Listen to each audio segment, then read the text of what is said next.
Hi everybody, Derek here, and sorry I didn't give 2 updates last week. I only had the 1 question cast on Sunday, and that's because I have been insanely busy with work. Not only has work gotten really busy, but I've got the new boy to attend to at home. And even though my wife takes most of the care of that, there still is the odd time where I have to be a dad, which is a good thing. Babies are only babies once, right? But it does mean that I have less free time and less patience. And when I drive, it can be a nice time to just relax and to collect my thoughts. And so didn't have too many videos to update. Now, we're going to try to be a little bit fast in this one. The last video, again, was cut off. I'm sorry about that.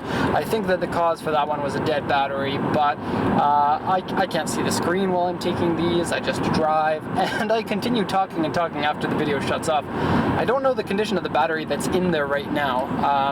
I had a fully charged battery for the reports that I just took, and I got 3 vehicles. What are they? Land Rover Defender, that one's not going to be on the channel because that one's for a dealer. Subaru Legacy Sedan, which will be on the channel. What was the first one that I took today? Volkswagen Golf VR6. And so for all you Volkswagen guys, I got a new video of that one going on to the channel. It'll already be on there. I guess today is Friday. This video will be posted on Sunday. And so it'll be on there before this video is. But I also got a really interesting AE86 that came in, and I shot a tiny little video just as kind of a teaser for it. It's a very cool car though, because it's got the crystal body Yokohama wide fenders on it, which I've always loved. And it's got a 20 valve engine with carburetor swap, which is a really weird setup. And so it's something really interesting. I shot about 30 seconds or 45 seconds of it on my other channel, so go please check that out. And if you don't subscribe to that channel, subscribe, because next week we're going to be shooting the full walk around video of that one. So let's jump into this right away and try to get it done before the video cuts off. Johnny Dick says, I love your videos on both channels. Just wanted to ask if you had any experience with old Honda K cars, like the Beat. That's not right. Here I am being an idiot playing last week's questions, which is funny because I couldn't actually finish all of last week's questions, so it would be cool to get them, but I won't have time to do that, and I'm sorry. And there was a question that, like a lot of people, I guess they heard me talking about TradeCarView and they wanted to know my opinion on that, and I'm going to get to that later in this video. And so let's carefully, there we go. Comrade 9191 says, where can I go about getting sheets translated?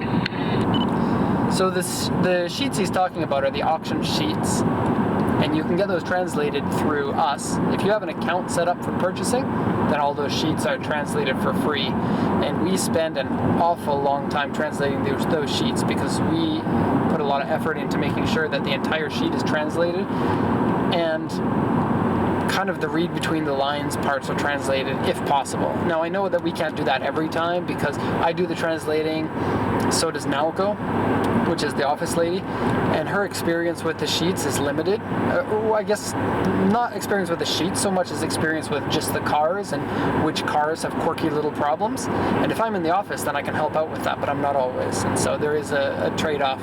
I can't translate all the sheets, otherwise that's all I would be doing. And yeah, so this person, if you're not a registered member for purchasing, which means you need a deposit in and the contract signed, then you can still get a sheet translated, but it depends on the situation. Like if I say on this video that anyone can get auction sheets translated, I'm just going to be doing sheets for all of these people that their exporter should be doing the sheets for them. And I know that not all exporters do translations of sheets. And I know that some people buy dealer cars that aren't from the auction, and thus the sheets are commonly, they don't even come with the cars, but if you ask for them, some of these exporters will give it to you. And certainly, I know I've mentioned it on another, or a couple of the other videos, that if you have a problem car, then I can translate the sheet for you and see if there's some sort of trouble on the sheet. That's not a problem for me, but it's also limited by the amount of time that I've got to do something like that, because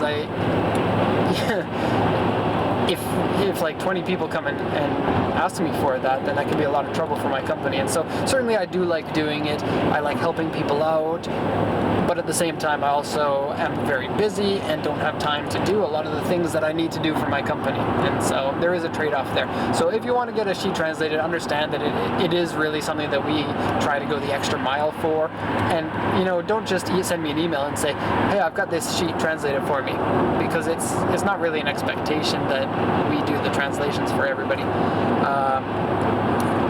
If you give me a little bit more information about it, like, look, I bought this car from a dealer and something's a little bit fishy with the car, I want to see if there's a problem with it, you tell me the story and I'm more likely to do the translation for you, because then I can, see it from a human level instead of see it as people using me for translating, which, to be honest, is something that does happen. So, anyways, next question. Diamond Isaac says, I noticed that some of the videos you talk about exporting cars from Japan and importing them into the USA. I'm going to make this a little bit shorter. He's wondering about sending a car from the USA into Japan. Sending a car from the USA to Japan is actually pretty easy. You need to get it here, which I don't know because I've never done before, but I don't think it should be too hard.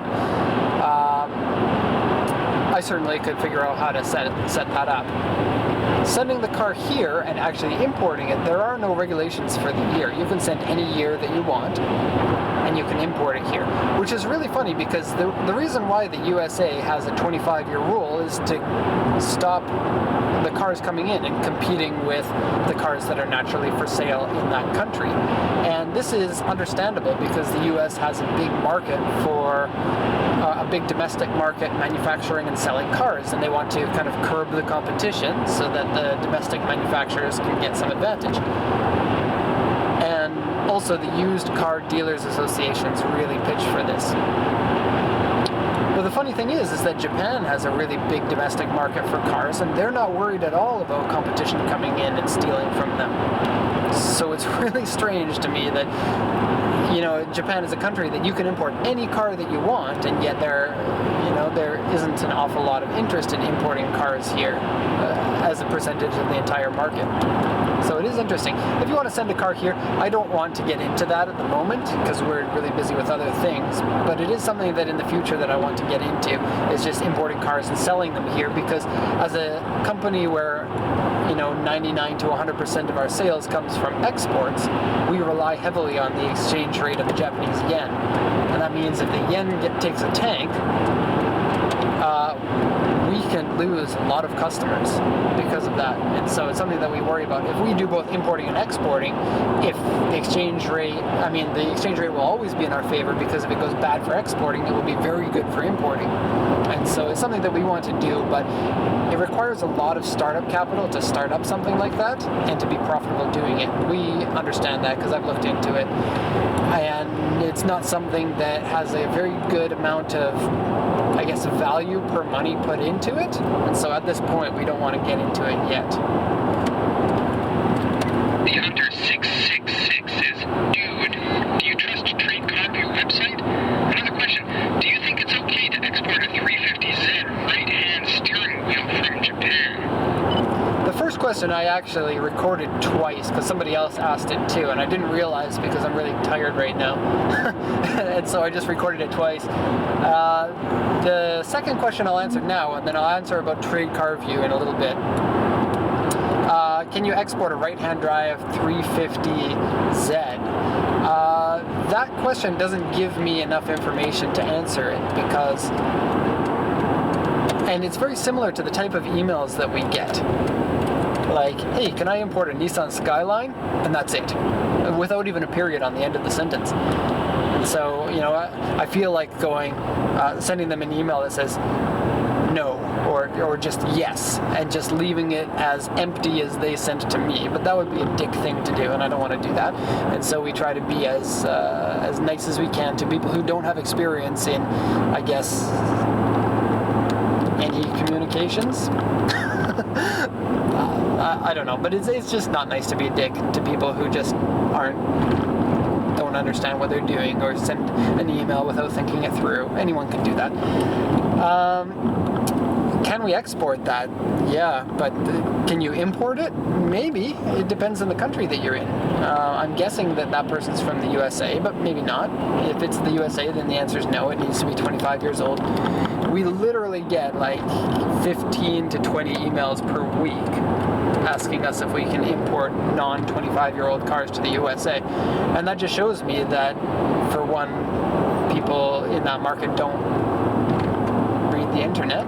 And secondly, there's not very much information. I guess, in Canada, a lot of Canadians know about the import rules because it's been a popular market. But in the US, because it's a brand new market, what with the R32 bringing the popularity of the market, there are a lot of people who just don't have knowledge about that. And we can't really blame the people because it's just a lack of understanding in the market. Different markets have different understandings of different things, and so we'll leave it at that. Sing Yoon Lee says, I wonder if you can add this to your Q&A session on the next vlog. I want to import a Subaru GC8, but I heard bad things about the EJ20 related problems commonly found on these cars. Is it safe to buy that or a Mitsubishi Evo instead? I live in Canada. This is an interesting question because I'm from Canada, and the problem with the EJ20, of what people say, is that the EJ20 doesn't like Canadian gas, because the Canadian gas has a different octane rating. And this is a little bit complicated, and I don't know it as well as some people do, and so if I were to talk about it, I would just end up sounding stupid. But the Japanese octane rating of the gas is rated at a different scale, and so while they call the octane here 100, it's similar to, I guess, a 96 to a 98 in Canada. And in Canada, the most you can get is 94. And so some people, I guess, have had problems with the EJ20. But the thing is, we've exported like 80 EJ20, 100 maybe EJ20 cars to Canada, and not one of my customers has emailed me and said I had problems with my car running in Canada. And so I have a feeling like this is similar to the Mitsubishi Lancer's crank walk thing, in that it might be a problem, it might be a very, very small problem, but the popularity of this problem through, here's what happens.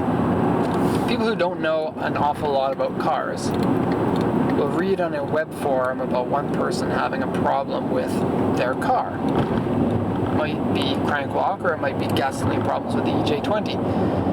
And then they repeat that because everybody who is a car nerd wants to impress everyone with their car nerd knowledge, and they repeat what they hear. People hear that and they repeat that. And there are certain things and certain problems with cars that I certainly think are overblown because of this reason. And I think crank walk is one of them, and I think the EJ20 engine problems is another one of them. The EJ20 in the Impreza and in the Legacy and the Forester are different versions of it, and there actually is a problem with the EJ20 from 97 to 98 in the Forester and the Legacy. And if you subscribe to my other channel, then I've probably spoken about this. It makes a noisy sound when the engine's cold, and even sometimes when it's warm, having to do with piston skirts that are too short, and this is called piston slap. Look it up on Google, because I'm not going to get into it, because I've got other questions to get to, and I don't want this video to go on too long. Which one should you get, the Subaru or the Mitsubishi? Well, I prefer the Mitsubishi, the Lancer. It feels faster to drive, it feels better to drive. But I also really like the Impreza. And it's not fair to say you should buy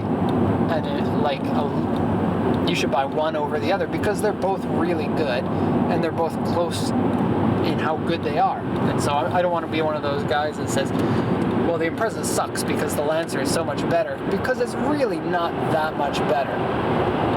So the Imprezas, well, I mean, both of them feel kind of cheap. They're really fast, they handle really well, but the interior and the body is made out of cheap materials. The Lancer rusts a lot, the Impreza gets dents easily, the paint fades easily on both of them. they're both really great cars. The Lancer costs more, and for many people, the extra $1,000 difference is enough for them to go for the Impreza over the Evo. But no, they're both really good cars, and I highly recommend both of them. You get them for such a great price for the performance that you get that you really can't go wrong with either of them. Carl Erickson says, can you talk about the Nissan Sunny truck? Is it a good car to buy and own? It's interesting, this person asked me about the Sunny truck because if you've been subscribing to this channel or my other one, you've probably heard me about 20 or 30 times talking about my love for the Nissan Sunny truck. I absolutely love that truck, and part of the reason for loving that truck is that it's about as modern as you can get a car when it's still an old car. So the car is still carbureted, even though they made it up until the early 1990s. The car uses very old technology from basically the 1970s. So it's a 1.1 liter engine, which is very small. It's super reliable. I mean, super reliable in a 1970s sense. The engine itself is robust, but because it's old technology, they break. The car is kind of old now. 25 years old, and so nothing 25 years old is going to be reliable. And keep that in mind when you're buying a car, because you buy a 25-year-old car and import it to the USA right now, you have to remember this is 25 years old. Someone has been driving this car. There's a good chance for longer than you've been alive for. And so, or maybe you were 6 years old when the car came out. Think about that. Think about the car that your parents had when you were 6 years old. Do you think that car is it still in your family? Is it still running? I don't know. And so the Nissan Sunny truck, they rust big time. Rust is the biggest problem with the truck, probably. The price is going up a lot right now, which is sad because I told myself that that's going to be the next vehicle that I buy. And my wife is not very happy about that because the car is classic looking, and that's putting it in a nice way. For people, I guess, in the area that we live in and the people that we're friends with and the fact that we live in Japan, your social status based on what you own is more important than I felt that it was when I lived in Canada. And so if you own something like that, people think that you're a little bit strange. And so my wife's worried about that. I'm guessing, I don't know, I can't predict what's going on. Especially, you know, when she says, well, how about we get a BMW SUV instead? The X5 is nice. So, I don't know. If I didn't get that, then my next choice would be an NSX. But they're 3 or 4 times more expensive, and so the Sunny truck I think is perfect.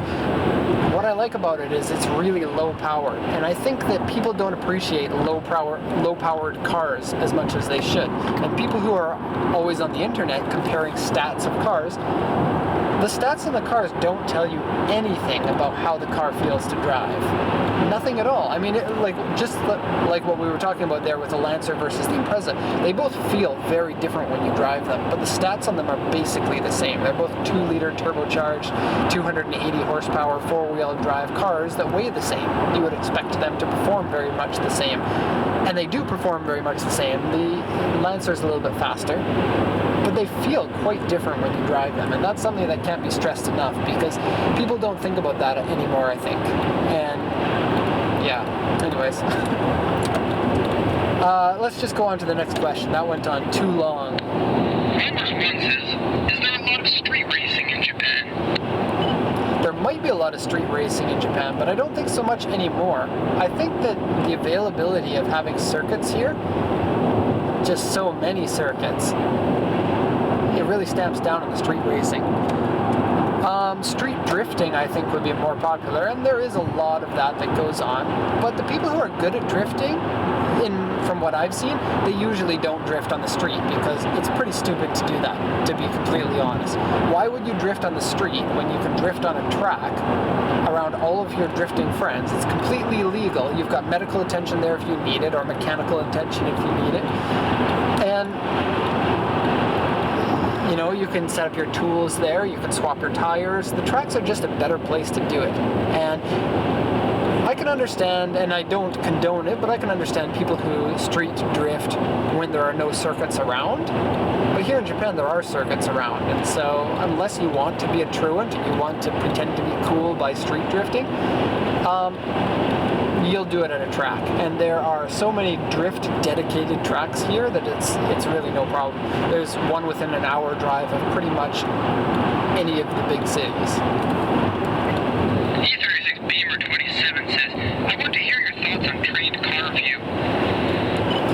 Okay, so TradeCarView is a dealer listing that is specifically for export dealers. And it's kind of like your Car Trader, or even like Kijiji, which is a Canadian site, I know. But it's a site that you can go on and you can see like 500 different dealers and the stock that they have in their dealership, and then they can export the car to you. And a lot of people wonder about this. And there is a lot of information about TradeCarView that people need to know, and the information just isn't out there. TradeCarView has had a bad reputation for having bad quality dealers. So you buy a car and there's lots of bait and switch problems with their dealers, misrepresentation of the quality of the cars. And you'll find that the reason for this is that a lot of the dealers that are on TradeCarView, they're fly-by-night dealers. And what that means is they start up a company, they don't put a website in, they don't actually have a location. A lot of them just go to the regular dealers, steal their pictures, and put them on TradeCarView. And these companies lie about the condition of the car. It's quite popular to do this. And TradeCarView has, I guess to an extent, tried to curb this from happening by having like a rating system on the site. But the thing is these companies, because they don't have investment into their brand, they continue scamming people and getting lots of profits, and then 2 years later, when they have a bad reputation, they change the name of their company and start all over again. And you know, there's just so many bad things happening. There's a price on TradeCarView for the price of the car, but then when you ask the people about it, then they'll add another $1,500 or $2,000 to the price of the car, and they call this the export fees. And so there are hidden costs in the cars, hidden damages in the cars. Most of the people who buy from TradeCarView are from countries that don't expect a high-grade car. You'll notice that TradeCarView targets mostly African countries because cars in Africa aren't in fantastic condition, and many of the cars actually come from Japan and are sold by dealers that participate in this kind of lack of understanding. And so because there are so few, or some might even say no good exporters in these countries, I'm sorry, not exporters, importers in these countries, the consumers don't expect anything else. And so they don't know about how much better it could be for them. And so if you're looking to buy from TradeCarView, it's challenging. There's a good chance that the car is misrepresented on there, in my opinion, and from what I've seen. Every once in a while, customers come to me and they say, I want to buy this car from TradeCarView, and then they said that they don't have an auction sheet, but I found the auction sheet on your website. Can you translate it? And then it turns out that there's corrosion holes on the bottom of the car that the TradeCarView people don't mention. And then anyone who's like, hey, can I get more pictures on TradeCarView? The dealers get upset with them and they say, you're wasting my time. Like, we'll actually say that to you. You're wasting my time. Go somewhere else. Now, let me just say flat out that it is a dealer's listing. And so what that means is that there are hundreds of different dealers, and some of them are good. Don't get me wrong, not everyone on TradeCarView is a scammer, but it just happens more than most other sites. And so if you're looking to buy from Japan, buying through the auction instead of buying from a dealer is a good idea. And let me just go back a little bit. The dealers in the TradeCarView are dealers, and that means that they buy the car from the auction and they tack on their markup and then they sell the car. And so because of that, you tend to be paying a little bit more with TradeCarView than actually purchasing from the auction. And so for some people, buying from TradeCarView can be good. I don't particularly recommend it to my customers. I want to understand how it works. Can you include that in another video? Sorry, that was from the last question. Final question here. KGRJRYH reliability and value of the Toyota Supra SZ and SZR in particular. Before we get on to the rest of the question, the SZ is the non-turbo version, and the SZR is the uprated non-turbo version. And so it gets the things from the turbo version, like the big brakes and the Getrag transmission after 1996, the 6-speed. And so the SZR is the higher level version of that car. I'm thinking about getting one for my first car and would like to be very informed about the reliability and who better to get advice from than someone who imports these things for a living. Okay, so the reliability of the Supra, it can be a little bit strange for me to comment on that because we buy the cars and we export them, but then we don't get to see the cars very much after that. And so I don't have a long-term relationship with all of the cars that we export. But when we sell cars, usually we'll take a look at 10, 15, 20 cars before we actually buy one. And so for each customer who wanted to buy a Supra, I've seen that many cars for them. And so I've taken a look at kind of the common problems that any of the cars have. The Supra has the 2JZ engine in the non-turbo version. And that's probably one of the world's most reliable engines when it's in the non-turbo form, because even the turbo version is quite reliable as far as turbocharged engines go. The engine problems are leaky oil, which is quite common on that engine, but is an easy fix and doesn't damage the engine unless your oil runs out, which usually doesn't. They also have problems with the coils. The coils on pretty much any car are only good for about 10 to 20 years. It's kind of on the lower end of that scale too. And so the coils need to be replaced pretty regularly on those cars. Well, I guess not so much regularly, but right when you buy the car, you might find that nobody has changed the coils. And the problem with the coils that go bad is they'll go bad gradually. And so you won't even notice them going bad. But when you change them, you'll notice that you're getting better spark, better power, smoother running engine. Because the engine's an inline 6, that engine configuration is more reliable than most engines because it's perfectly balanced. If the cylinder is like this, then you get the pistons firing completely balanced so it doesn't shake the engine. And that less shake in the engine causes better reliability, smoother running, the engine feels really good. The downside of that engine, and one that not many people talk about, is the fact that that engine weighs a lot. It is significantly heavier than the small block Chevy engine, which is a V8. And it's also very long and very tall. And those aren't necessarily problems in the Supra, because despite those problems, the car still handles extremely well. Now, is this a good first car? Yes, I think so. I think it's good to have a two-door coupe, or coupe as most of the world says, as one of your first cars, because once you have a family, it's a lot more difficult to do that. It's a beautiful car, and everybody loves the car, and it will always look good. It's not one of those cars that, you know, is styled a certain way that within a certain time it's going to look outdated. It's always going to look good. It's now 25 years old, almost 22 years old now.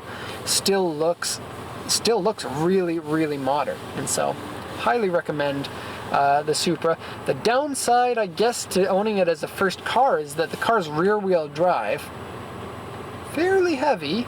I don't know how much, 1450 kilograms? Rear-wheel drive, fairly heavy, nose heavy, and if you're not familiar with driving rear-wheel drive, you can